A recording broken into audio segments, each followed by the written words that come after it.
This episode is brought to you by Skillshare. The international boundary is the official name for the longest international border in the world between two countries, specifically Canada and the United States, the second and fourth largest countries by area, respectively.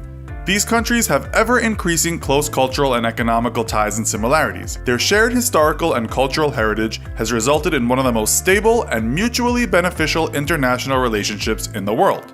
So how do their populations compare? With so much in common between these two nations, we thought we'd take a look and see just how similar and different the everyday person is in this episode of the infographic show, Average American versus Average Canadian.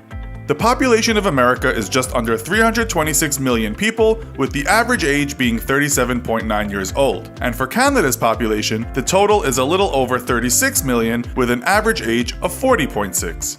The average height for an American male is 5 foot 9 inches, and for a female is 5 foot 3.5 inches. For Canadian males, the average height is also 5 foot 9 inches and 5 foot 4 inches for women. What about weight comparisons? If a person's body weight is at least 20% higher than it should be, he or she is considered obese. When we looked at obesity for Canada versus America, most of the recent studies are for adolescents up to the ages of 19. In the late 1970s, obesity rates for children and adolescents from ages 3 to 19 in both countries hovered around 5%. Those numbers have shot up to around 13% in Canada and 17.5% in the US in recent years. Though Canada trails America in this area, it is steadily catching up. So what does this say about diet, and what do these neighboring nationals like to eat? Canadians are known for eating poutine, which consists of French fries with gravy and cheese. Potato chips are also different in Canada. They like ketchup chips and all-dressed chips, which are a combination of barbecue, tomato, salt, vinegar, sour cream, and onion. Other classic Canadian foods include smoked meat and beaver tails, which are fried dough shaped like a beaver tail with candy and chocolate on top. Americans, on the other hand, eat buffalo wings and s'mores, and of course are famous for their hot dogs and hamburgers. All foods that are also available in Canada, but are known for being American. When it comes to life expectancy, according to a report from the US National Research Council, Canadians are likely to outlive Americans due to being healthier and in better shape. Health is determined by hundreds of things, and some of those are obviously more favorable in Canada than they are in the US, says report co-author Samuel Preston, a professor of demographics at the University of Pennsylvania. Canadians born in 2007 can expect to live up to 82.3 years for women and 79.3 for men, compared to 80.8 and 75.6 for people born in the US. So if Canadians are living longer, surely the healthcare systems of the two countries must differ. Let's take a look. According to Wikipedia, the United States spends much more money on healthcare than Canada on both a per capita basis and as a percentage of GDP. In 2006, per capita spending for healthcare in Canada was $3,678, whereas in the US, it was $6,714.